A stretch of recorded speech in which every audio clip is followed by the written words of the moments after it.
लोग हमारे friends, relative, family member सब लोगों से कहीं ना कहीं, कभी ना कभी ये तो सुना ही होगा कि आज मेरे पास टाइम नहीं था तो ये तेरा काम नहीं हो पाया है।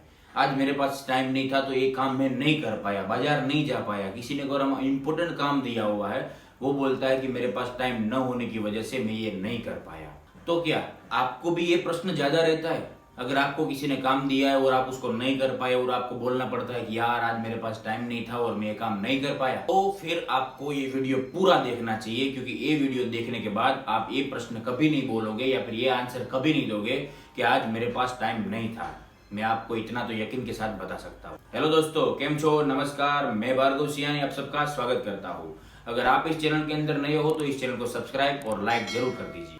अगर आप गवर्नमेंट जॉब कर रहे हो और आप ये बोल रहे हो कि आज मेरे पास टाइम नहीं था, तो आप एकदम गलत बोल रहे हो। अगर आप प्राइवेट सेक्टर के अंदर जॉब कर रहे हो और आप बोल रहे हो कि मेरे पास टाइम नहीं था, तो आप कहीं ना कहीं सच बोल रहे हो। तो फिर इसकी वजह क्या है? सब लोगों को 24 घंटे ही पूरे दिन के मिलते हैं और कई लोगों के पास बहुत टाइम है और कई लोगों के पास टाइम ही नहीं रहता है। पूरे दिन ऐसे हड़बड़ी में रहता है कि वो काम, इसका कहीं ना कहीं कोई ना कोई काम छूट ही जाता है। तो इसका मेन रीजन क्या है? हमारा काम टाइम पे न होने की वजह बहुत सारे हो सकती है। कोई ना कोई बीच में इंपॉर्टेंट काम आ जाता है या फिर कोई ऐसा जरूरी काम आ जाता है, बॉस का फोन आ जाता है, मीटिंग रख देते इमरजेंसी में, फैमिली का कोई काम आ जाता है। लेकिन ये सब काम जो कुछ भी मैं बोल रहा हूँ वो रेगुलर तौर पे होने वाले काम है। इन सब काम के अलावा अगर कोई काम हमारे काम को डिस्टर्ब करता है तो वो होते है उसकी मेन रीजन। वो आता है सबसे ज्यादा, अभी मैं जो कुछ भी देख रहा हूं उसके हिसाब से, फोन, मोबाइल फोन, स्मार्टफोन, जो हम लोग एंड्रॉइड फोन, स्मार्टफोन जो कोई भी हम यूज कर रहे हैं, वो आता है हमारा समय बिगाड़ने का सबसे बड़ा रीजन। सब लोगों को मालूम है लॉकडाउन के अंदर सबको मोबाइल यूज करने की ज्यादा हैबिट हो गई है, ज्यादा आदत हो गई है। सबसे ज्यादा मोबाइल यूज हम लोगों ने लॉकडाउन के अंदर किया हुआ। जैसे पहले अंग्रेजों ने हमारे भारत देश पे जैसे कब्जा किया हुआ था, उसी तरह अभी मोबाइल ने मनुष्य के दिमाग पे कब्जा करके रखा हुआ है। जब आप मोबाइल का गलत यूज करना बंद कर दोगे ना, तो आपको अपना जो कोई भी काम पूरे दिन का वो पूरे करने के बाद भी आपको बहुत टाइम मिलेगा, तो आप उस टाइम के अंदर मोबाइल को यूज कर सकते हो। मोबाइल हम सुबह उठते हैं तब से लेके शाम को जब हम सोते हैं तब तक हम अपना मोबाइल को कितना दूर रख पाते हो, वो एक बार आप सोच लीजिएगा। आप अपने मोबाइल के अंदर कितनी बार टच किया होगा, स्क्रीन को कितनी बार आप टच करते हो, वो कभी आपने गिना है? उसकी भी बहुत सी एप्लीकेशन है, आप एक बार ट्राई कर लेना उसको डाउनलोड करके। अब देख लेना कि मैं पूरे दिन के अंदर मेरे मोबाइल की जो स्क्रीन होती है उसको कितनी बार टच कर रहा हूँ। उसके हिसाब से आपको पता चलेगा कि मैं पूरे दिन में कितना मोबाइल यूज करता हूँ। मोबाइल के अंदर बहुत से फंक्शन आ गए, स्क्रीन टाइम आ गया है कि आपने कितना मोबाइल यूज किया पूरे दिन के अंदर, आपने काम फोन पे बात कितनी की, आपने एंटरटेनमेंट वाला चीज मतलब एप्लीकेशन कितनी बार खोली, आपने सोशल मीडिया कितना यूज किया, वो सब मोबाइल अंदर आपको गिन के बताता है। 1 सेकंड से लेके 1 घंटे तक सब कुछ टाइमिंग वो मोबाइल के अंदर दिख जाती है। लेकिन वो हम लोग नहीं देखते हैं। हम लोग अपना जो एंटरटेनमेंट का जो कुछ भी होता है उसके बारे में ही सोचते रहते हैं और उसका ही काम करते हैं। और उस सब कुछ करने के बाद जब हमारा टाइम कम रहता है तो हम सोचते हैं कि यार आज पूरा दिन में काम बिगड़ गया, पूरा दिन बिगड़ गया, काम हो नहीं पाया। लेकिन उन सब की वजह हम खुद तो नहीं है, कहाँ पे, कहीं ना कहीं पे हम खुद ही रहते हैं। वही देखते रहते हैं हमारा काम क्यों नहीं हो पाता है, लेकिन ये नहीं देखते कि क्यों नहीं हो पा रहा है, उसकी वजह क्या है। तो मोबाइल फोन का गलत यूज मतलब किस तरह से गलत यूज होता है? गलत यूज इस तरीके से होता है कि हम सुबह उठते ही सुबह ही अपने सोशल मीडिया के अंदर मॉर्निंग वाइब डाल देते हैं, अपना फोटो के साथ कुछ डालते हैं, लिख विक के सब अपलोड करते हैं। वो अपलोड करने के बाद जब हम सुबह नहा के नाश्ता वास्ता करके ऑफिस चले जाते हैं, ऑफिस तक का जो कुछ भी हमारा वर्कआउट होता है उसको हम अपलोड करते हैं। ऑफिस टू घर टू ऑफिस वे, मतलब सब कुछ अपना स्टेटस अपलोड करते रहते हैं। ये सब हो जाने के बाद हम ऑफिस में पहुंच जाते हैं, अपना काम चालू करते हैं। जब सब लोग उठ के अपना काम करते हैं, आपका जो रिलेटिव, फ्रेंड्स, फैमिली जो कोई भी आपके कांटेक्ट में है, कनेक्ट में है सोशल मीडिया के अंदर, वो सब लोग ये सब चीजें देखना चालू करते हैं। उसके बाद लाइक, कमेंट, शेयर, जो कोई भी नोटिफिकेशन आती है वो हमारा टाइम सबसे ज्यादा बिगाड़ते हैं। बहुत सी कंपनी के अंदर मोबाइल अलाउड ही नहीं करते, वो इसी वजह से अलाउड नहीं करते क्योंकि हम काम कर रहे होते हैं तब सामने मोबाइल पड़ा होता है, उसके अंदर नोटिफिकेशन आती है तो हमारा काम जो कुछ भी कर रहे हैं वो डिस्टर्ब करके हम अपना नोटिफिकेशन पहले देखते हैं। नोटिफिकेशन के अंदर वही देखना रहता है हमको क्या कमेंट किया, कितनों ने लाइक किया, किस किस लोगों ने लाइक किया, वही देखना होता है। हम लोग जब मोबाइल के अंदर किसी का फोन आता है, हम लोग अपना रेगुलर काम करते हैं और उस किसी का फोन आता है तो मोबाइल लेके बात करके मोबाइल रखने की वजह पे हम लोग वो सब नोटिफिकेशन चेक करते हैं।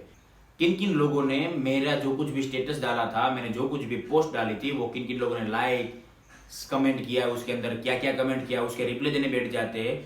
हमारा काम जो रेगुलर चल रहा होता है उसको साइड में रख के हम पूरा का पूरा फोकस, हमारा पूरा का पूरा ध्यान हमारा मोबाइल पे डाल देते हैं। और वहीं पर जब 2 मिनट का फोन होता है, वहां पे 2 मिनट का फोन बात करने के बाद 1 घंटा तो मोबाइल के वही चीजों में डाल देते हैं जिसकी जरूरत अभी हमें जॉब पर नहीं थी।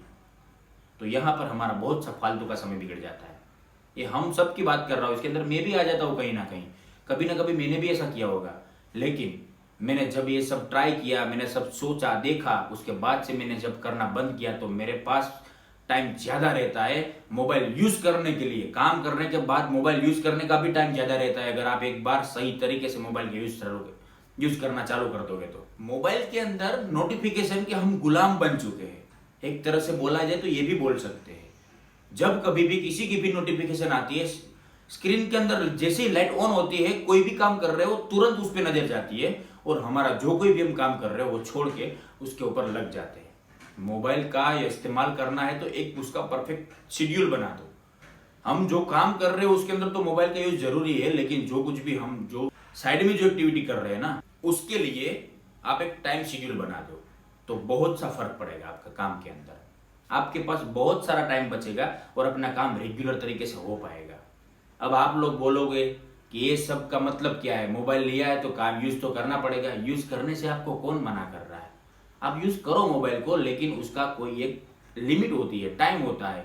अपना रेगुलर काम धंधा छोड़ के आप मोबाइल पे लग जाते हो वो फालतू का काम करने के लिए, तो उसका कोई मतलब नहीं है। उसके बाद आता है, हम कोई भी काम करते हुए, हमारा कोई भी काम होता है, अगर हम घर पे बैठे, ऑफिस पे बैठे, कहीं पर भी बैठे, तो हमारा माइंड उसी काम के अंदर नहीं लगा रहता है, उस काम के अंदर नहीं रहता। अभी फिलहाल हम ऐसा करते हैं, घर पे बैठे हैं तो ऑफिस के बारे में सोच रहे होते हैं और ऑफिस में बैठे हैं तो घर के बारे में सोच रहे होते हैं। दोनों जगह पे हम कोई भी काम 100% प्रेजेंट के साथ नहीं कर पाए थे। इसकी वजह क्या होती है?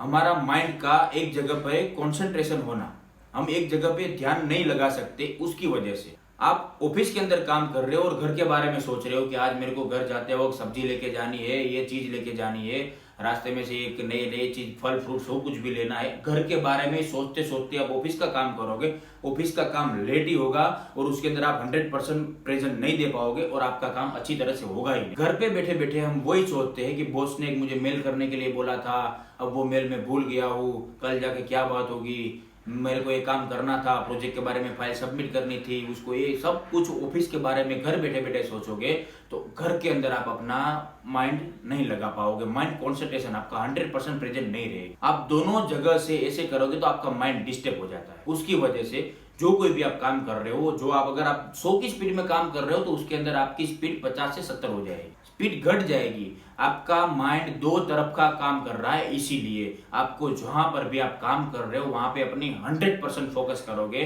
पूरा का पूरी प्रेजेंट के साथ काम करोगे तो वो काम अच्छा भी होगा और एकदम बढ़िया तरीके से होगा और आपका माइंड एकदम फ्रेश रहेगा। सब लोग ऐसा बोलोगे कि तो हम करें क्या, हम लोगों को तो सब काम करने रहते हैं, तो उसके लिए हमको क्या करना चाहिए? अभी ऐसे बहुत से कम लोग हैं जो अपना पूरे दिन का शेड्यूल बना के चलते हो। तो उसके अंदर हमको क्या करना है, हमको पूरे दिन का एक लिस्ट बनाना रहता है।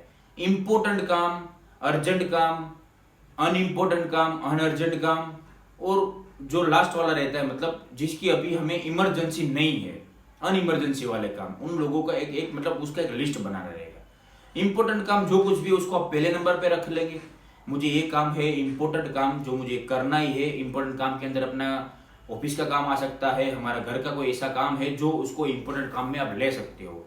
इंपॉर्टेंट काम के अंदर आप कौन से काम ले सकते हो कि भाई बॉस को मेल करना था या फिर कोई प्रोजेक्ट के बारे में या फिर जो कुछ भी आपका इंपॉर्टेंट, मतलब उसके बिना आपका पूरे दिन के अंदर वो काम आपको पहले करना ही पड़ेगा। जो काम आपको फर्स्ट करना पड़ेगा उसको आप इंपॉर्टेंट काम में रख सकते हो। इंपॉर्टेंट और अर्जेंट काम के अंदर, इंपॉर्टेंट और अर्जेंट काम के अंदर उन सबको आप रख सकते हो। ऐसे एक लिस्ट बना दो, आपके पूरे के पूरे जो कुछ भी आप पूरे दिन में जो काम करना है उसका लिस्ट बनाना है, उसके अंदर इंपॉर्टेंट काम को इस तरह से आप रखते हो। बाद में जो इंपॉर्टेंट है लेकिन अर्जेंट नहीं है, जो काम इंपॉर्टेंट है लेकिन अर्जेंट नहीं है उसका भी एक लिस्ट बना कि आज के दिन में काम करना जरूरी है। वो आप सुबह करो, शाम को करो, दोपहर को करो या फिर रात को करो, आज के दिन में करना जरूरी है लेकिन अर्जेंट नहीं है, कभी भी कर सकते, उसको आप दूसरे स्थान पे रख सकते हो। उसके बाद आता है अनइम्पोर्टेंट अनअर्जेंट। अर्जेंट भी नहीं है और इंपॉर्टेंट भी नहीं है, आज नहीं होगा 2 दिन बाद होगा तो भी चलेगा, ऐसे काम को आप लास्ट में रखो। हर बार हम क्या करते हैं, जिस काम की हमें आज की डेट में जरूरत नहीं है उस काम को हम सबसे पहले करने में लग जाते हैं और इंपॉर्टेंट काम उसके पीछे रह जाता है बनाने के लिए, काम करने। उसकी वजह से हमारा टाइम बिगड़ जाता है, टाइम शेड्यूल बिगड़ जाता है।